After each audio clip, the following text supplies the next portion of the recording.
You know that feeling like you've been somewhere before? Now imagine feeling that 7 times in a row, on the same night, on the same stretch of highway. ... where there are no U-turns. My name is Marco.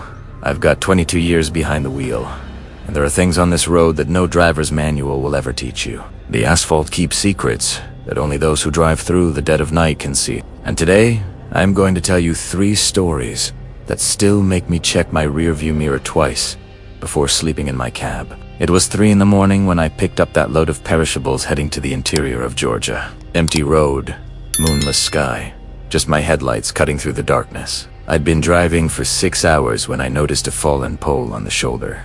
Nothing unusual. Accidents happen on these highways all the time. I made a mental note of it and kept going, my eyes fixed on the white lines disappearing under my hood. 15 minutes later, I saw it again. Tisama pole, same angle, leaning against the guardrail like a drunk trying to find his way home. I felt a chill run down my spine, but I rationalized it. Maybe there were 2 poles down. Maybe the power company had been doing work in the area. I checked my GPS. I was still heading east, just like I should be. No wrong turns, no circles. The blue dot on my screen moved forward in a straight line, but then I saw it a 3rd time. The exact same pole, and this time I noticed something I'd missed before. There was a piece of yellow cloth tied around it, fluttering in the wind my truck created as I passed. My hands started sweating on the steering wheel. I grabbed my CB radio, tried to reach any other trucker who might be out there. Static. Pure static. No voices, no chatter. Nothing but that dead electronic hiss that sounds like the road itself is breathing. I kept driving, telling myself I was just exhausted, that my mind was playing tricks. But my fuel gauge told a different story. I'd burned through almost a quarter tank, yet according to my GPS, I'd only moved 30 miles. The numbers didn't add up. And then, mile marker 237 appeared again. 4th time, the pole was still there.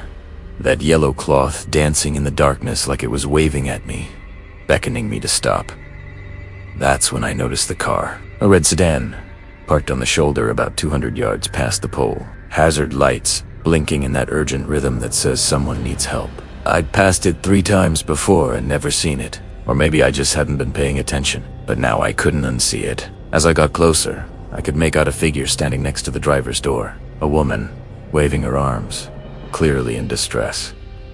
Every instinct told me to stop. That's what we do out here. We help each other. But something felt wrong. The way she moved was too mechanical, too precise, like she was following choreography, and her shadow, cast by my headlights, it pointed the wrong direction. Against the light, instead of with it, I pressed harder on the gas, my engine roaring as I blew past her. In my side mirror, I watched her stop waving. She just stood there, perfectly still, watching my taillights fade. And then she smiled. I know it sounds impossible. I was too far away to see her face clearly, but I saw that smile. It was too wide, splitting her face in a way that faces shouldn't split. The 5th time I saw mile marker 237, I was praying. I'm not a religious man, never have been, but I was praying to anyone who would listen. The pole was there.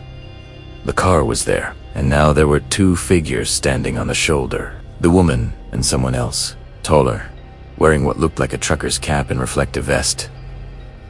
I grabbed my phone to call 911, but there was no signal, no bars, just that empty icon mocking me from the corner of my screen.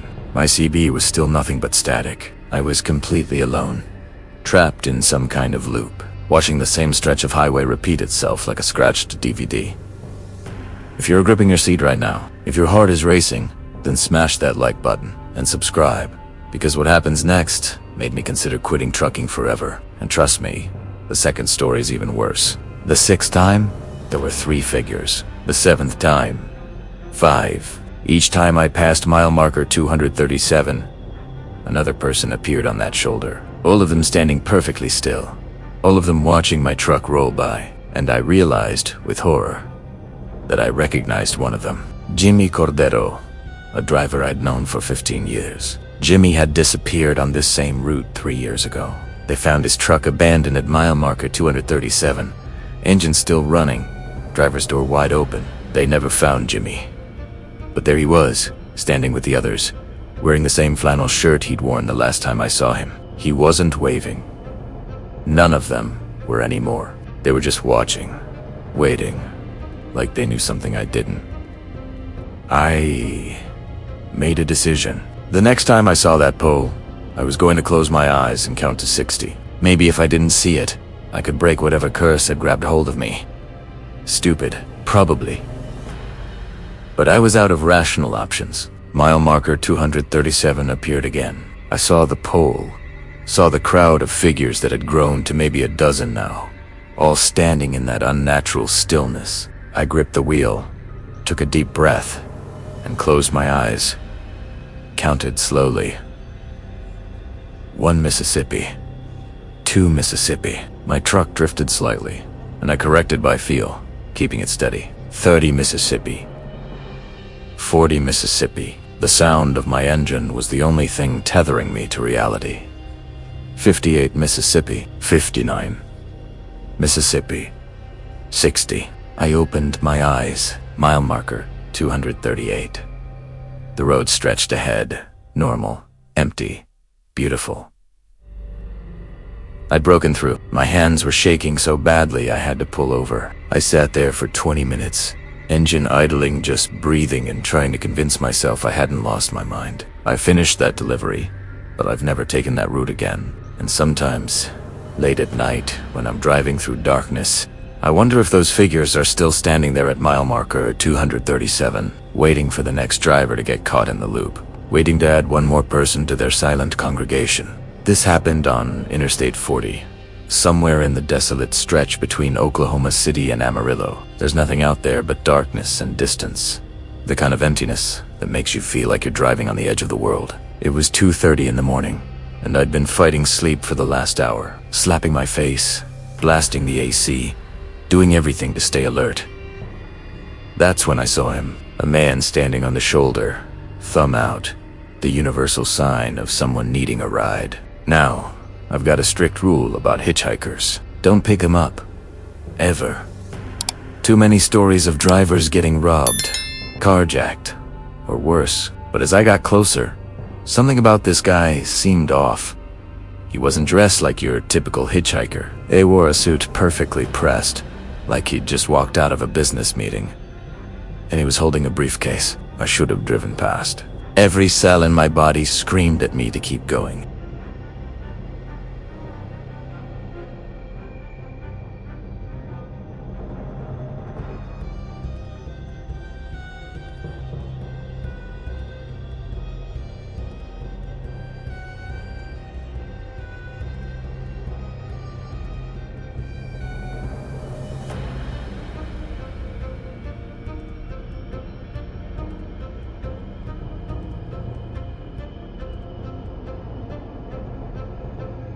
His shoes clicked on the asphalt, a sound that shouldn't have been audible over my idling engine, but somehow it was.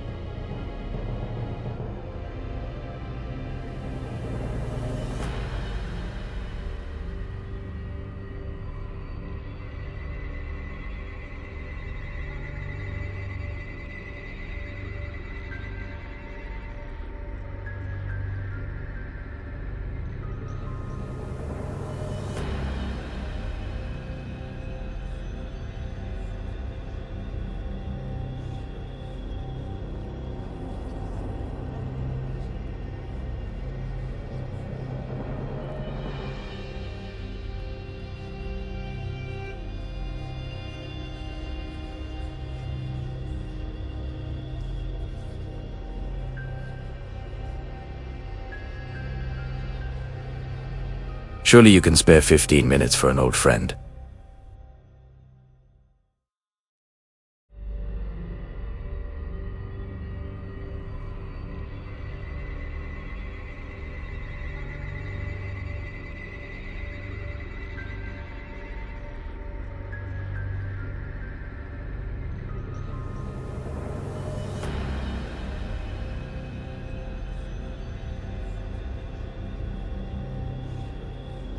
I was 3 stools down, wearing a blue jacket. We talked about the weather.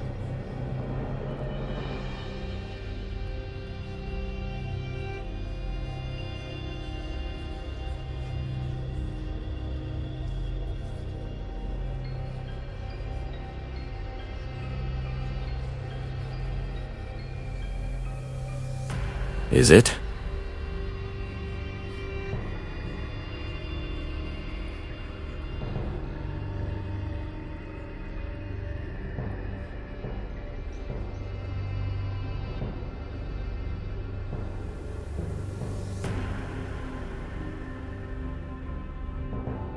But I was paralyzed, trapped by the impossible certainty in his voice and the growing dread that he was telling the truth. What do you want from me?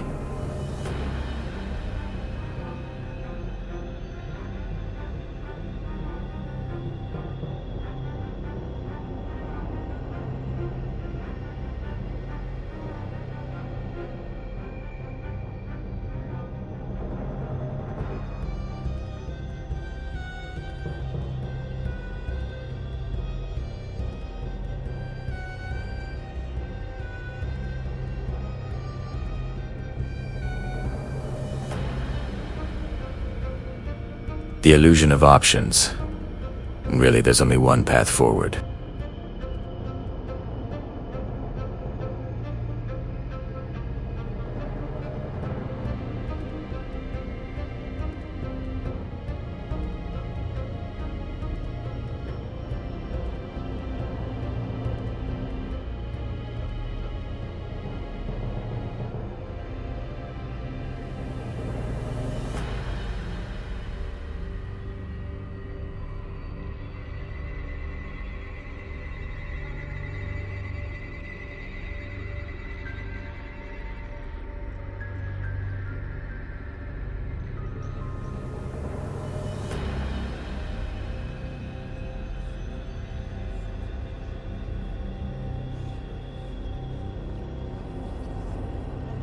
Could be anything.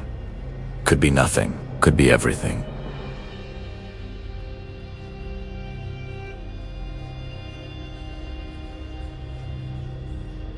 Is that what the manifest says?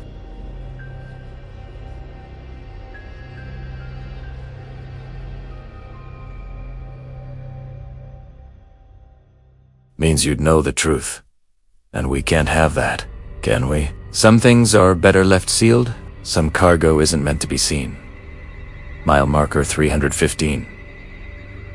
2 miles to go. My hands were slick with sweat on the wheel. What's in the briefcase? Ah, curiosity.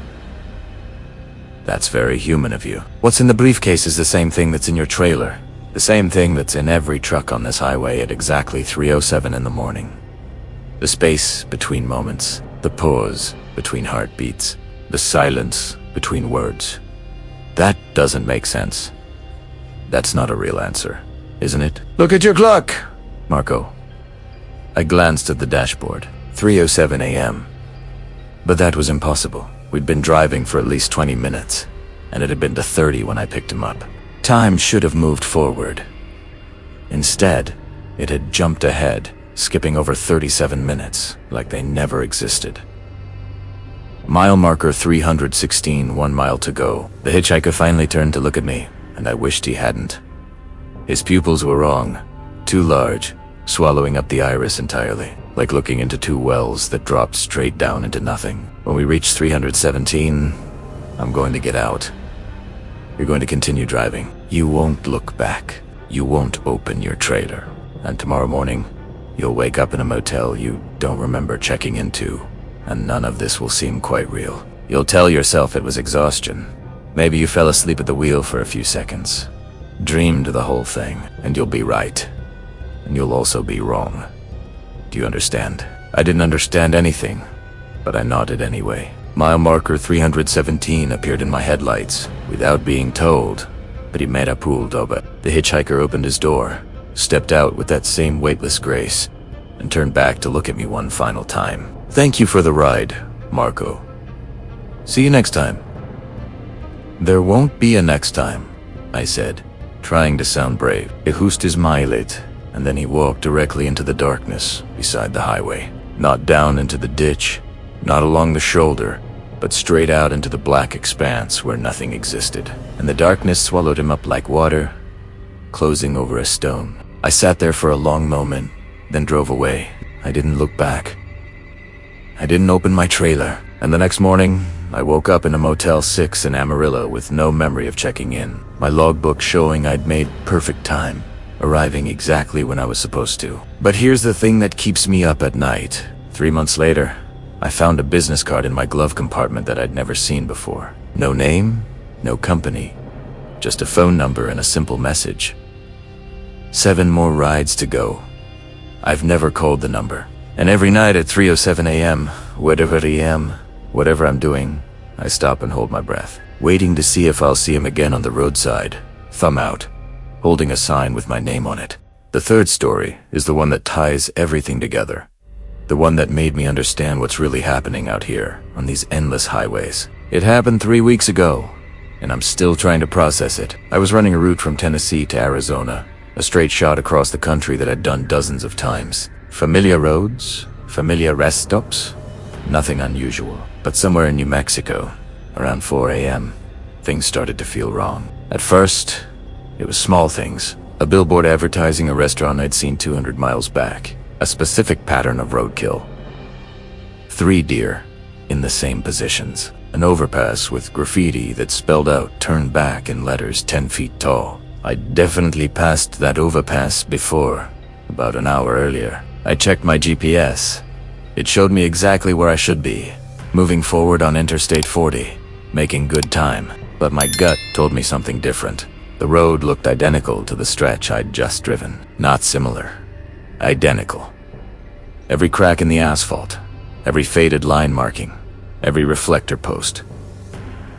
That's when I noticed the other trucks. 3 of them spaced out evenly ahead of me, all driving the exact same speed. I tried to pass the one closest to me, but as I pulled into the left lane and accelerated, he accelerated too, matching my speed perfectly. I pushed my truck harder, watching my speedometer climb to idiot. He stayed exactly parallel to me, like we were connected by an invisible rope. I dropped back, tried to slow down and let them all pass. But they slowed too, maintaining that same distance, that same formation. 3 trucks ahead, main terrier, all of us locked in some kind of synchronized ballet at 90 miles an hour through the desert darkness. My CB crackled to life.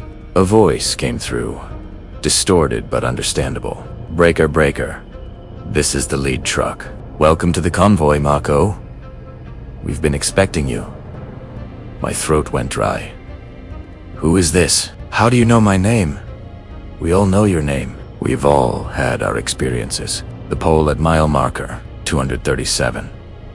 The hitchhiker with the briefcase. All the little anomalies that don't quite make sense. All the moments when reality bends just slightly out of shape. You're not special, Marco. You're just next. Next for what? To join us. To drive this route forever. This is the road that repeats itself. The highway that exists between destinations. We pick up cargo and we deliver it.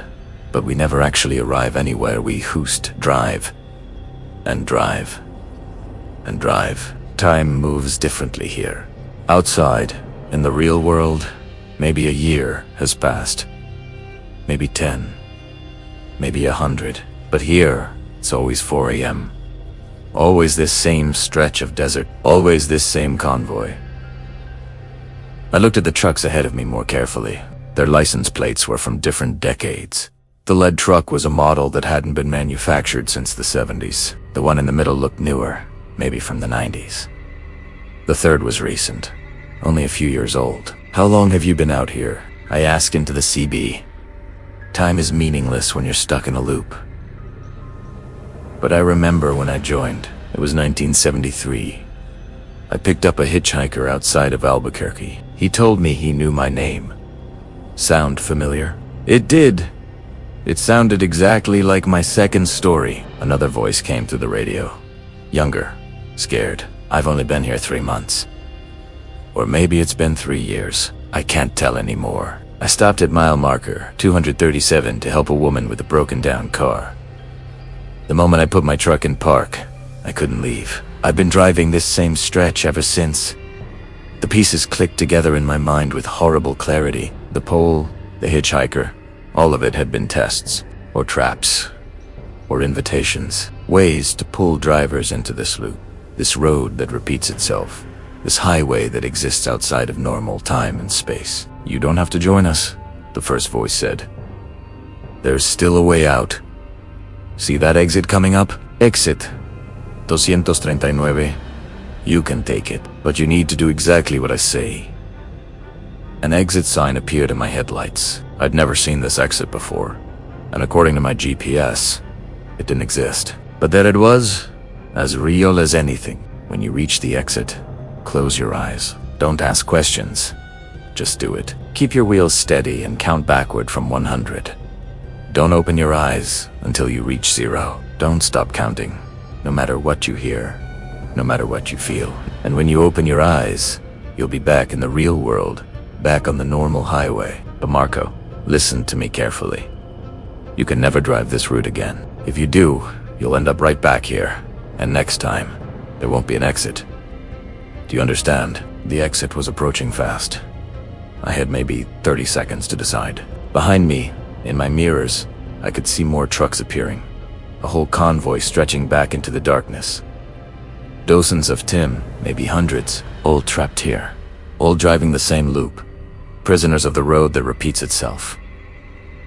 I made my choice. As I hit the exit ramp, I closed my eyes and started counting. 100, 99, 98. My truck bounced as it transitioned from highway to ramp, and I fought to keep it steady without being able to see. 87, 86. I heard voices then. Dozens of Tim, all talking at once through my CB. Some begging me to stop, to join them, to give up. Others encouraging me, telling me to keep counting. Tonotibe in 63-62. The temperature dropped so fast that ice formed on my windshield. 45, 44. My truck shuddered like something was trying to hold it back, dragging against the undercarriage. 28, 27. The voices became screams, and I gripped the wheel so hard my knuckles cracked. 10, 9, 8, 7. The screaming stopped abruptly, replaced by perfect silence. 3, 2, 1. I opened my eyes. Normal highway, normal darkness. My GPS showed I was on Interstate 40, exactly where I should be. The clock read 5:47 a.m. An hour and 47 minutes had passed. My fuel gauge had dropped by the appropriate amount. Everything was normal, but on my passenger seat, there was a briefcase, smooth, black, with no visible way to open it. I pulled over immediately, grabbed that briefcase, and threw it as far as I could into the desert, watched it tumble through the darkness and disappear. Then I got back in my truck and drove straight through to Arizona without stopping, delivered my cargo, and handed in my resignation the next day. I don't drive long haul anymore. I work local routes now. Short runs, home every night. But sometimes I dream about that highway, that convoy of trucks locked in an eternal loop.